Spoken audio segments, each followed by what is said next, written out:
Assalamualaikum warahmatullahi wabarakatuh.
Innahu min Sulaiman wa innahu bismillahirrahmanirrahim.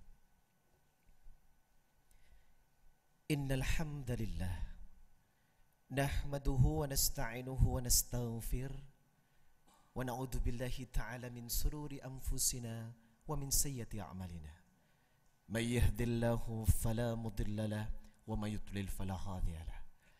Asyhadu an la ilaha illallah wahdahu la syarika lahu wa asyhadu anna Muhammadan abduhu wa rasuluh la nabiyya ba'dah. Qala Allah Ta'ala fil kitabihil karim, a'udzu billahi minasy syaithanir rajim. Ya ayyuhalladzina amanu taqullaha haqqa tuqatih wa la tamutunna illa wa antum muslimun. Ya ayyuhan nasu ttaqu rabbakumul ladzi khalaqakum min nafsin wahidah wa khalaqa minha zawjaha wa batha minhuma rijalan katsiran wa nisaa'a. Wattaqullaha alladzi tasaaluna bihi wal arham innallaha kana 'alaikum raqiba. Ya ayyuhalladzina amanu taqullaha wa qulu qawlan sadida yuslih lakum a'malakum wa yaghfir lakum dhunubakum wa man yuti'illah wa rasuluhu faqad faza fawzan 'azima. Amma ba'du, fa in asdaqal hadithi kitabullah wa khairal hadi Muhammadin sallallahu alaihi wasallam wa syarrul umuri muhdatsatuha wa kullu muhdatsatin bid'ah wa kullu bid'atin dhalalah wa kullu dhalalatin finnar. Allahumma salli ala Muhammadin wa ala alihi wa sahbihi wa man tabi'ahum bi ihsanin ila yaumiddin. Ma'asyiral muslimin wal mu'minin rahimakumullah. Bersyukur kepada Allah kita berada dalam sidang majelis yang dimuliakan Allah. Sebab majelis zikir akan mengundang kebahagiaan. Surat Ar-Ra'd ayat 28, alladzina amanu wa tatma'innu qulubuhum bidzikrillah, ala bidzikrillahi tatma'innul qulub. Orang-orang yang banyak mengingat Allah, ciri dari orang yang beriman, dan jiwanya pasti akan menjadi tenang. Yang kedua, seorang mukmin memiliki sebuah hikmah. Hikmah adalah iman. Iman adalah hikmah. Surat Luqman ayat 12, walaqad atayna Luqmanal hikmata an ishkur li wa may yashkur fa innama yashkuru li nafsi. Maka hikmah iman inilah yang merupakan bagian dari rasa syukur yang senantiasa wajib kita tingkatkan kepada Allah Subhanahu wa taala. Bersyukur dengan iman dan Islam. Sebab Islam asyumuliyah, lengkap. Kamus kehidupan semua ada di dalamnya. Apapun yang kita cari, petunjuk apapun yang kita butuhkan ada di dalamnya. Cuman pertanyaannya, maukah hidup kita semuanya diatur oleh kehendak Allah? Makanya setiap muqaddimah Rasulullah selalu mengatakan, ya ayyuhalladzina amanu taqullaha haqqa tuqatih. Jadilah seorang yang bertakwa dengan sebenar-benarnya takwa. Karena realita kehidupan, ada sebagian mukmin dan muslim yang ternyata setengah-setengah dalam menjalankan agama ini. Yang kedua, al-wasitiyah. Islam itu bersifat di tengah-tengah, tidak terlalu memberatkan dan tidak pula meringankan. Dan yang ketiga, al-waqi'iyah, realistis. Orang mau bahagia harusnya back to Quran. Orang mau sukses harusnya kembali kepada Quran. Orang mau hidup senang fid dunya wal akhirah, jadikan Quran sebagai the way of life, jalan hidup. Tapi pada kenyataannya bangsa kita masih suka meniru style westernisasi atau gaya hidup kebarat-baratan.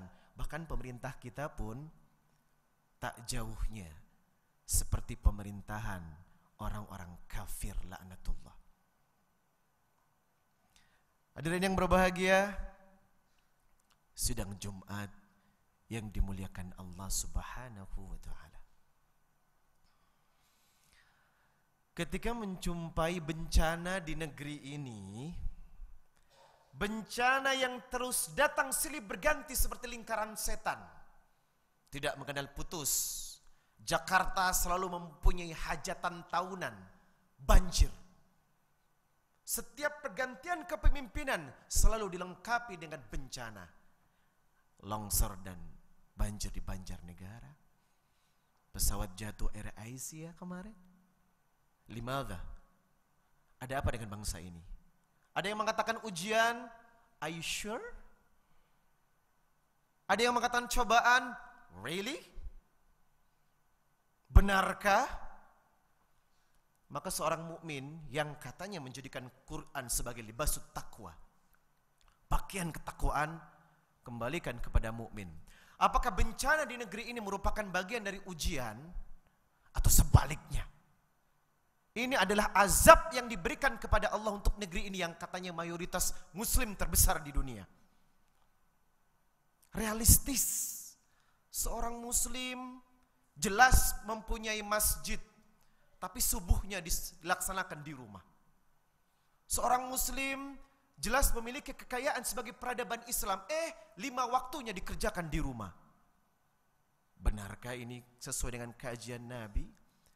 Padahal pemikir Yahudi sudah berkata, Islam akan maju kalau subuhnya sebanyak sholat Jumat. Di Az-Zikri pun saya belum menyaksikan sholat subuh sebanyak ini. Sebuah pertanyaan yang bisa dijawab dari diri kita, apakah kita sudah mampu mencintai Allah dan Rasul-Nya semaksimal mungkin? Hadirin yang berbahagia, kembali kepada azab. Saya katakan bencana di negeri ini bukan ujian. Sekali lagi saya bold dan saya garis bawahi, bencana di negeri ini bukan ujian. Kita buka Quran surah Al-A'raf ayat 96. Walau anna ahlal qura amanu wattaqau lafatahna alaihim barakatim minas sama'i wal ard walakin kadzabu fa akhadnahum bima kanu yaksibun. Seandainya suatu penduduk negeri, jelas kalimatnya, beriman dan bertakwa kepada Allah, lafatahna alaihim barakatim minas sama'i wal ard, Allah akan menurunkan berkah dari langit dan bumi, bukan bencana. Ayat ini sudah jelas, hadirin yang saya cintai. Lafatahna alaihim barakatim minas sama'i wal ard. Lalu kenapa bencana yang mesti kita timpa? Ada apa sebenarnya dengan diri kita? Afa amina ahlul qura ayyatiyahum ba'suna bayataw wa hum naimun. Apakah mereka lupa ketika azab dan siksa Allah datang ketika manusia sedang tidur? Rata-rata bencana yang terjadi di dunia terjadi sekitar jam 3 pagi sampai ke bawah ataupun malam, agar kita tak sempat menyelamatkan diri. Itu azab Allah. Awa amina ahlul qura ayyatiyahum ba'suna duha wa hum yul'abun. Apakah mereka lupa azab yang datang ketika waktu duha, di saat mereka bermain-main? Tsunami yang terjadi tahun 2004 terjadi jam 7 pagi. Lupa atau pura-pura lupa? Hadirin yang berbahagia, sidang Jumat yang dimuliakan Allah, saya akan membuka fakta-fakta bagaimana bangsa ini bersikap kepada Allah. Salah satu contohnya, sistem perekonomian kita rata-rata sudah dikuasai oleh ribawi. Kata Nabi, dosa kecil riba, orang yang melakukan riba memanfaatkan bunga bank, apalagi bank konvensional. Jelas perputaran uang itu akan diberikan kepada proyek-proyek yang belum tentu halal. Bisa jadi diberikan kepada perusahaan atau rumah makan yang di dalamnya ada minuman keras. Dan bagi hasilnya pun bunganya diberikan kepada kita. Kata Nabi, dosa riba yang paling kecil sama seperti menzinai atau menyetubuhi ibu kandungnya sendiri. Lalu umat kita paling gemar dengan kredit motor, kredit mobil, kredit rumah, yang ujung-ujungnya bermain dengan bunga. Padahal kata Nabi, sekecil dosa riba, ketika orang membungakan uangnya dan membayar bunga, baik yang menerima ataupun yang membayar, maka dosanya seperti menzinahi ibu kandungnya sendiri. Na'udzubillahi min dzalik, na'udzubillah. Sekarang kita praktekkan kenyataan untuk umat kita. Banyak praktek ini masih kita lakukan. Terkadang umat muslim memaksakan diri untuk memiliki barang yang kenyataannya ia tak mampu untuk membelinya. Harusnya kesederhanaan seperti Nabi menjadi pakaian yang senantiasa kita lakukan. Itu baru-baru satu fenomena contoh. Belum lagi penyakit-penyakit keimanan. Baru-baru aja kita lihat di Klaten, Yogyakarta, masyarakat berebut berkah kue apem. Karena apem itu memberikan berkah sampai ia rela menyikut kanannya, bahkan menginjak-injak temannya. Lagi-lagi umat kita terperosok pada penyakit yang paling akbar, yang paling besar, yakni syirik. Belum lagi ritual-ritual yang dilakukan oleh umat-umat yang sengaja mencampur adukan ajaran-ajaran syirik dengan keislaman, yang menjadikan mereka percaya kepada sesuatu yang sifatnya TBC, tahayul, bid'ah, kurafat. Ketika melahirkan, ribut dengan 4 bulanan dan 7 bulanan. Pertanyaannya, apakah benar Rasulullah mencontohkan hal demikian? Belum lagi rumor-rumor yang beredar di masyarakat dan lain sebagainya. Maka hadirin yang berbahagia, bencana yang kita terima, faktor utama penyakit keimanannya adalah syirik. Surat An-Nisa ayat 48, innallaha la yaghfiru ayyushraka bihi wa yaghfiru ma duna dzalika liman yasha. Allah akan mengampuni dosa selain syirik, dan sebaliknya Allah tidak akan mengampuni dosa selain syirik. Dukunisasi dan paranormal merupakan praktek yang terjadi keseharian. Maka jangan salahkan kalau ternyata dukun di negeri ini sukses meraih rupiah, karena masyarakat kita memang pencinta dukun. Hadirin yang berbahagia, sedang salat Jumat yang dimuliakan Allah. Maka hal pertama yang harus kita perbaiki adalah salimul aqidah. Aqidah ini dari bahasa Arab yang berarti aqad, pengikat. Dr. Saleh Fauzan Al-Fauzan menyimpulkan bahwasanya syariat yang kita jalankan ada 2. Yang pertama al-i'tiqadiyah, akidah, dan yang kedua adalah amaliyah. Maka berkaitan dengan akidah, inilah yang ditanamkan Nabi. 23 tahun perjalanan Nabi, 13 tahun Nabi berbicara di Mekah tentang akidah, belum ibadah. Tapi pada kenyataannya saat ini banyak orang ribut. Saat ini banyak orang melakukan euforia, mengadakan maulid Nabi besar-besaran, tapi pada kenyataannya sunnah Nabi ia tinggalkan. Momentum ini harusnya dimanfaatkan untuk sebuah perubahan. Orang yang merayakan maulid, maka harusnya Kul in kuntum tuhibbunallaha fattabi'uni, mampu mengikuti apa yang Rasulullah tekankan. Yang lebih berbahaya lagi, maulid terkadang disertai dengan unsur-unsur syirik di dalamnya. Ini yang sangat berbahaya. Banyak hal-hal yang telah diboncengi oleh penyakit-penyakit syirik, sehingga masyarakat menganggap hal itu bagian daripada ibadah.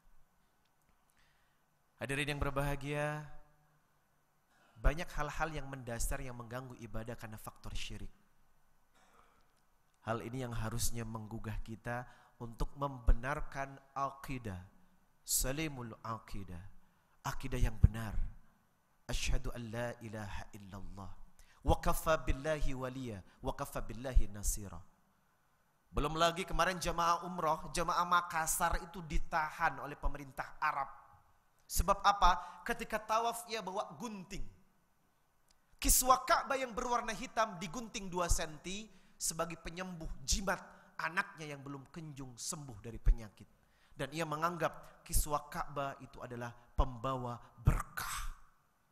Na'udzubillah min dzalik tsumma na'udzubillah. Belum lagi kepercayaan-kepercayaan kita kepada hal-hal yang gaib yang tidak mendasar. Melihat seorang ustadz masukin jin dalam botol, itu pun dipercaya sebagai sebuah kekuatan. Padahal la ya'lamul ghaiba illallah. Tidak ada yang tahu perkara gaib kecuali Allah. Menyembah gunung, menyembah lautan, menyembah kuburan pun itu dilakukan dalam rangka mencari keberkahan. Awal-awal meninggalnya almarhum Ustadz Uje, setiap hari bunga mawarnya hilang. Setiap hari bunga mawarnya hilang. Dan itu pun dicuri oleh para peziarah. Karena ia meyakini meninggalnya Uje, mengambil bunga mawarnya, maka akan membawa berkah dalam hidupnya. Na'udzubillahi min dzalik, tsumma na'udzubillah. Ini penyakit akidah Bapak Ibu. Ini penyakit akidah hadirin yang berbahagia. Sebab apa? Pondasi ibadah seseorang ditentukan oleh salimul akidah. Akidah yang benar. Kalau hal ini salah dalam menentukan langkah, maka ibadah kita akan goyang untuk selama-lamanya.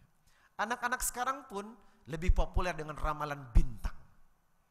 Padahal kita tahu zodiak itu merupakan pekerjaan ahlul nujum atau dukun. Ketika seseorang mempercayai ramalan bintang, maka jelas ibadah sholatnya tidak akan diterima selama 40 hari. Tapi pada kenyataannya praktek ini masih dilakukan oleh anak-anak ABG dan juga remaja. Bahkan orang tua pun ikut melakukan.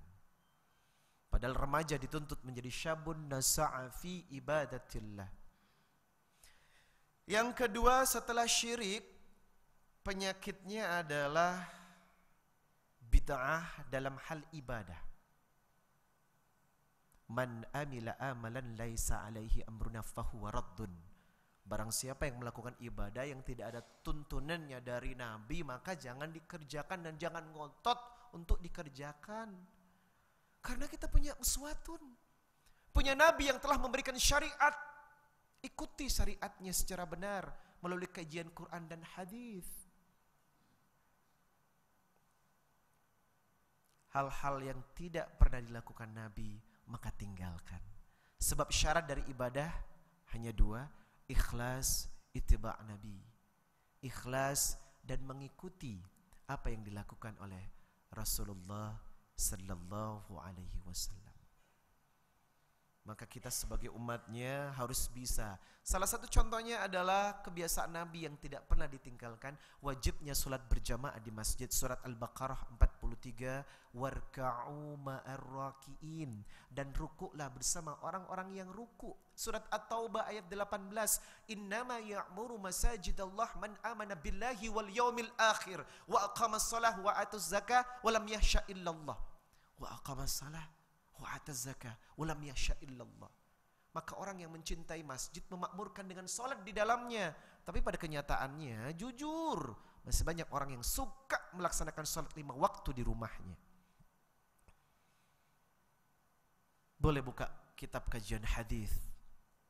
Silakan, kita diberi akal untuk mentadaburi Quran. Apakah benar 5 waktu di masjid wajib hukumnya bagi setiap muslim, terutama laki-laki? Maka sindiran ini membuat saya pribadi dan juga hadirin salat Jumat agar jangan sekali-kali meninggalkan 5 waktu berjamaah, apalagi salat di rumahnya. Apalagi tidak ada halangan tidak mendatangi masjid. Maka peradaban ini dimulai dengan membangun masjid dari kita sendiri. Yang berikutnya adalah matinul khuluq, akhlak yang baik. Akmalul mu'minina imanan ahsanuhum khuluqan. Seorang mukmin yang paling baik di hadapan Allah adalah yang paling baik akhlaknya. Maka bangsa kita rata-rata sudah terkontaminasi akhlaknya dan mengalami degradasi moral. Survei membuktikan dari Yayasan Buah Hati Indonesia pada tahun 2013, anak-anak yang duduk di bangku SMP 68,70% sudah pernah melakukan hubungan suami istri. Survei membuktikan di Kabupaten Situbondo, anak-anak kelas 3 SEMEA membuat arisan zina yang diikuti oleh sekolah-sekolah lain di hampir seluruh Indonesia. Bahkan tingkat aborsi di Asia Pasifik jatuh pada negeri Indonesia. Rata-rata setiap tahun 2 hingga 3 juta wanita melakukan pengguguran kandungan. Umat sekarang ini lebih jahil dibandingkan umat Nabi. Umar bin Khattab membunuh anaknya ketika sudah lahir. Tapi wanita-wanita saat ini membunuh anaknya sudah dari dalam kandungannya. Dan itu belum pernah dilakukan. Berarti kejahilan umat kita lebih dahsyat daripada umat-umat sebelumnya. Pembunuhan yang dilakukan oleh zaman-zaman Umar atau jahiliyah masih ketika anak lahir. Wanita sekarang, Pak, di dalam perut sudah digunting-gunting menjadi serpihan. Saya pernah menyaksikan sebuah video yang memotong-motong anaknya sendiri dalam kandungannya lalu dikeluarkan secara paksa. Terakhir kepalanya keluar dan yang keluar adalah air mata dari anak yang sudah putus kepalanya. Na'udzubillah milik, thumma na'udzubillah. Akhlak. Melihat kondisi umat yang sudah seperti ini, maka kita yang duduk di sini memiliki sebuah kewajiban dalam surat Fussilat 33, wa man ahsanu qawlan mimman da'a ilallah. Tidak ada pekerjaan yang paling baik kecuali setiap pribadi yang hadir di sini berbuat amar ma'ruf dan nahi mungkar. Setiap yang duduk di sini memiliki kewajiban untuk ku anfusakum wa ahlikum nara, menjadikan keluarganya terhindar dari api neraka, sebab pondasi benteng masyarakat tergantung dari hebatnya keluarga. Oleh karenanya kata Nabi, arba'un min sa'adatil mar'i. 4 hal yang mesti ada dalam rumah kita, 4 hal yang mesti ada dalam rumah bapak-bapak yang duduk di sini. 4 hal yang wajib kita tegakkan di rumah kita. Yang pertama adalah adanya suami istri yang saleh dan saleha. Yang kedua, anak-anak yang berbakti kepada orang tuanya. Yang ketiga, lingkungan yang menunjang agama keluarganya. Yang keempat, ekonomi yang dekat dengan keluarganya. Maka faktor yang pertama, suami istri yang saleh dan saleha. Maka kita yang hadir di sini secara garis besar mempunyai sebuah tugas. Tugas yang pertama, salimul aqidah. Bagaimana membentengi keluarga kita agar punya keyakinan mu'ahadah, menjadikan Allah sebagai penolong seperti nasihat Luqman kepada putranya di ayat 13, wa idh qala luqmanu libnihi wa huwa ya'iduhu ya bunayya la tusyrik billah innasyirka la zulmun azim. Pertanyaannya, sudahkah setiap laki-laki yang duduk di sini sesuai dengan surat An-Nisa ayat 19, wa ashiruhunna bil ma'ruf,